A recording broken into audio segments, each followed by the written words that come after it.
Have you ever thought about manifesting and how powerful that it can be? Have you got plans and goals that you want to achieve this year and need a little kickstart to get there? Why not listen to the podcast, The Power of Manifesting, the Flip Flop Family podcast. Hello and welcome to this week's episode of the Flip Flop Family podcast.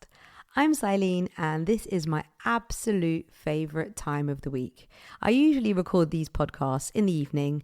I've got the whole house to myself, kids are in bed, Ben's in bed, and I've got my warm, cozy hoodie on, a cup of tea, and some lovely little healthy flapjacky things that I made with oats and banana and chocolate and peanut butter. Really delicious. And I suggest you do the same unless you're walking to school or walking to work or in the car. If you are at home, get cozy and let's enjoy this podcast together.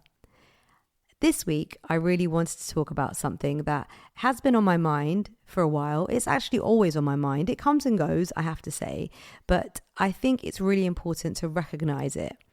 And that is self-guilt. I'm sure I'm not the only one who feels self-guilt over certain things, and this is why I wanted to address it. Now, you know how I love a good quote or a little saying or some audio that I can play you just to get our juices flowing. So here goes. She feels guilty. Guilty for not spending enough time with her family because of her demanding job, yet also for feeling overwhelmed when she's with them too much.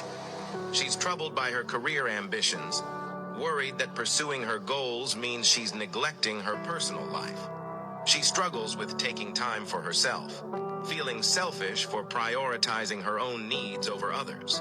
She's conflicted about her parenting choices, whether she's working too much or not following the right parenting approach. She feels inadequate for not managing household responsibilities perfectly and for not staying connected with friends. She's concerned about not prioritizing her health or living up to societal beauty standards, and she worries about spending money on herself rather than on essentials. But remember, you are doing your best, and that's more than enough. Balancing all these roles is a challenge, and it's okay not to have everything perfect. Give yourself grace and acknowledge your efforts. Your worth isn't defined by any single aspect of your life. Embrace your journey, take pride in your achievements, and keep moving forward with the confidence that you are making a meaningful impact. That clip was from Daily Motivation, and if any part of it resonates with you, then this podcast is definitely worth hanging around for. Why do we feel guilty? Do you feel guilty? Do you experience those feelings? I feel like most of us probably do, or at some stage in our lives. Guilty when we're enjoying self-care. Mum guilt, I'm sure you've heard of that one. Guilt from not being able to do everything for everyone. Guilty from others not being happy and you taking responsibility for that. Like when you actually say it, it sounds absolutely crazy. Like why are we feeling guilty for things that aren't necessarily our fault? But what is self-guilt? It refers to the feeling of remorse or regret for one's own actions or perceived shortcomings, often stemming from a belief that one has violated personal standards or universal moral principles. I have to admit that I feel a lot of guilt. For me, it's definitely more because of the personal standards that I have for myself. I think I expect so much sometimes that it's not reasonable or achievable, or perhaps it's just out of my power. So then you feel guilty over not reaching those. Self-guilt is such a negative emotional state. Feelings of wrongdoing, regret or remorse. I have to give myself a bit of a talking to when I feel like this. And it's usually temporary, as I know that the feeling is not valid really, and it's more of a perceived failure as opposed to actual failure. Guilt can function as a tripwire or like a barometer of inner truth, prompting us to notice when we've acted against our values or standards. But I find guilt to be one of those things that you have to decide, like, should you be feeling guilty or shouldn't you be feeling guilty? Like, I'm down here, in my house recording this podcast and my kids are in bed, and perhaps I didn't spend as long giving Zach and Minnie a cuddle tonight because I knew I had to come down and I really wanted to record this podcast. But then there is an element of guilt, you know, like each day when I look at them and think, oh, they're growing up so quickly, I should have spent a bit longer with them, you know, like saying goodnight to them. I know that sounds really basic, but those are some of the things that I personally feel guilty for, and I'm sure I'm not the only one. Or there's times when I know I should call my mum and have a chat with her, and I really want to, but by the time I've got everything done that I need to do, like work and dinner and picking up the kids and, you know, perhaps going to the gym, all those things, there then isn't enough time. So I haven't prioritized that. But does that make me a bad person? Should I be feeling guilty for that? But you can't help but feel guilty. I think religious guilt is a big one for people who are religious, because some religious beliefs can also contribute to feeling guilty, particularly if there's an emphasis on sin or wrongdoing. Or like for me, I used to go to prayers, you know, way more than I do now. And sometimes I do feel guilty about that because it was so inherent in me growing up. And now I'm obviously an adult. I live in like a multi-faith household. I have children, you know, I've got so much going on that perhaps I'm not as diligent as I used to be. And then there's that guilt over that.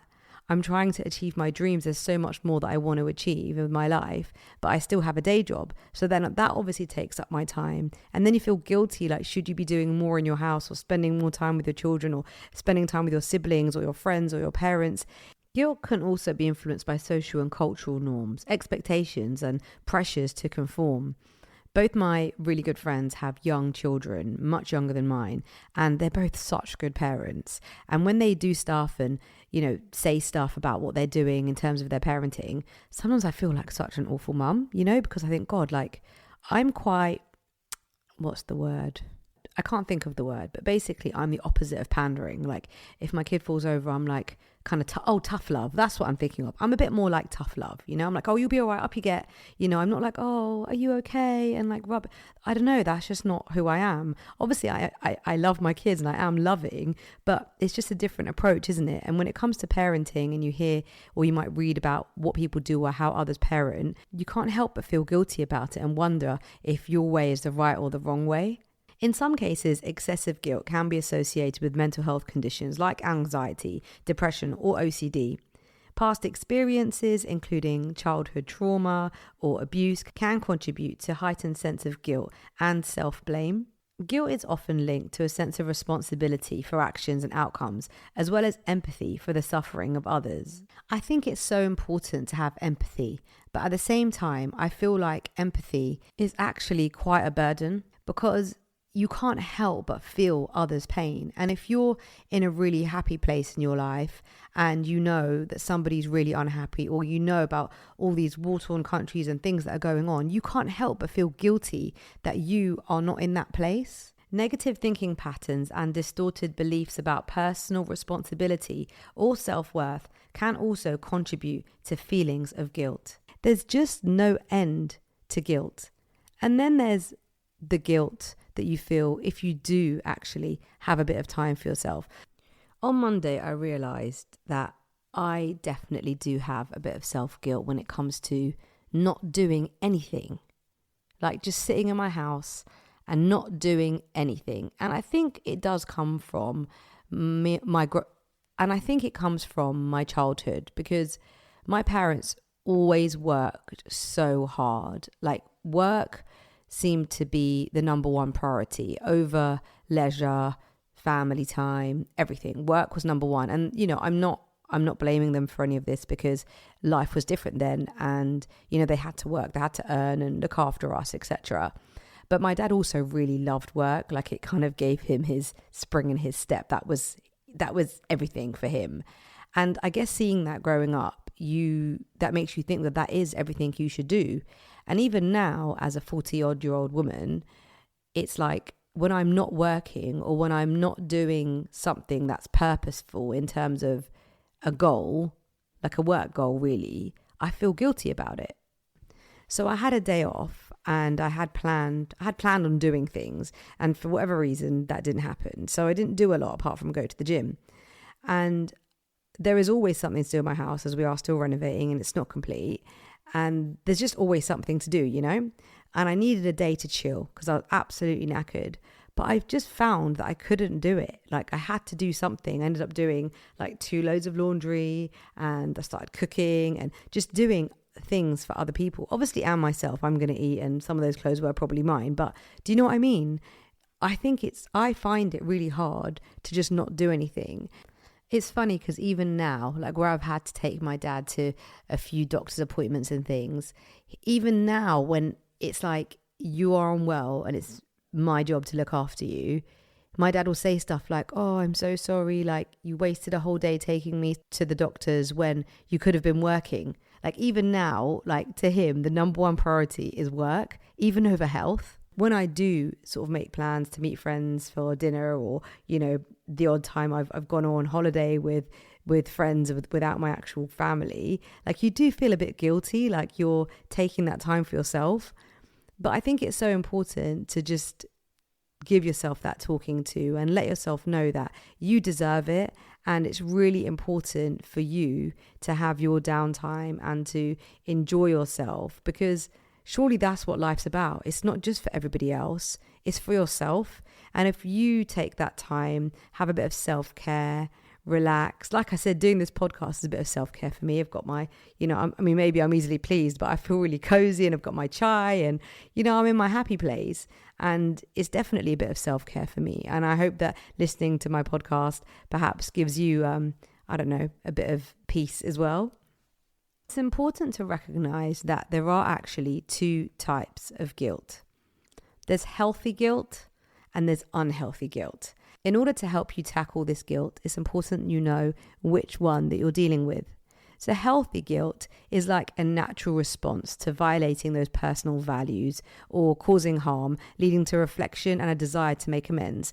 Probably like the examples that I explained to you. So maybe making sure that I call my mum as the first thing I do in the day, as that's probably the most important.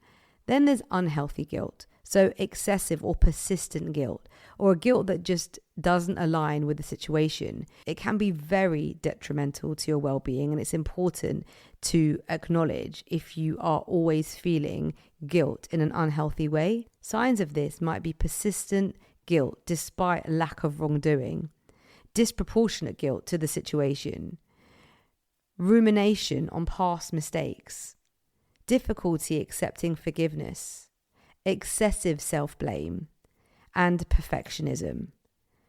As you know, I'm not a therapist. These podcasts are just a bit of food for thought, and it's to help you and me to think about why we feel guilty, what is the type of guilt, and how can we cope with that guilt. Ben has just come downstairs to get some water, and he's looking forward to listening to this podcast, and I've ended up having a bit of a chat with him about it and started crying. It's very therapeutic, these podcasts. And I really hope that if you're listening to this and you do feel self-guilt, it helps you to work it out, because you never really realize how much something bothers you until you actually get it out. The first step I would probably say is you're already doing it if you're listening to this podcast. And that's to acknowledge and reflect. Recognizing your feelings and understanding the reasons behind your actions. Perhaps you want to jot it down. I'm definitely going to do that. I'm going to start writing down all the things I feel guilty about to help me to just rationalize why I feel it and to figure out if it's valid, and then make action so that I don't feel guilty about it. Challenge negative self-talk. Replace those self-criticisms with self-compassion. Just like the end of that bit of audio that I played for you. Be kind to yourself. Make amends, take steps to rectify the situation, and apologize if necessary, because at the end of the day, none of us are perfect. And some of us feeling guilty is a good thing, because it makes us think about why we're feeling guilty and changing that, or apologizing if we need to. Learn from mistakes. Use the experience as an opportunity for growth and change. I would say that if you're someone listening to these series of podcasts, you're probably someone who wants to be a better person. You want to be the best version of yourself, and you want to grow as a person. And learning from your mistakes is definitely going to help us to do that. Seek support. Talk to a trusted friend, a family member, a therapist if you're struggling with persistent or overwhelming guilt. A problem shared really is a problem halved. And if you have a bestie or a partner or a sibling or anyone that you can confide in, do it. Practicing mindfulness can always help you as well. And just listening to some calming music and just thinking about your thoughts and really analysing why you're feeling that way and getting to the bottom of it. This moves me nicely onto my tune of the week, which is a bit of a soundtrack from our year away traveling. The first time I heard it, I think, was in Mexico, and it kind of stayed with us. And everywhere we went, we happened to hear this song. It's such a beautiful song. It's called Sun Goes Down by Bruno Martini and Adora. Have a listen, and I hope it transports you to somewhere beautiful also. At the moment, we have been watching something called Lock and Key on Netflix.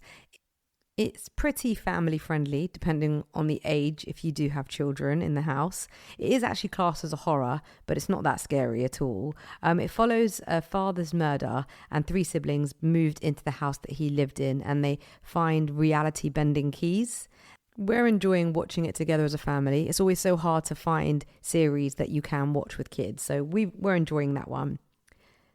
My dish of the week is something that I actually just made today, and it is so yummy. It's very, very simple. They're potato pizza muffins. Check it out on the Flip Flop Family Kitchen Instagram page. Super easy, basically boiled potatoes in muffin tins with pizza toppings, and it's so delicious. Like if you fancy something a little bit naughty, but you don't want to get a takeaway or anything, I think it ticks all the boxes. So check that out. Potato pizza muffins. Yes, all 3 in one dish.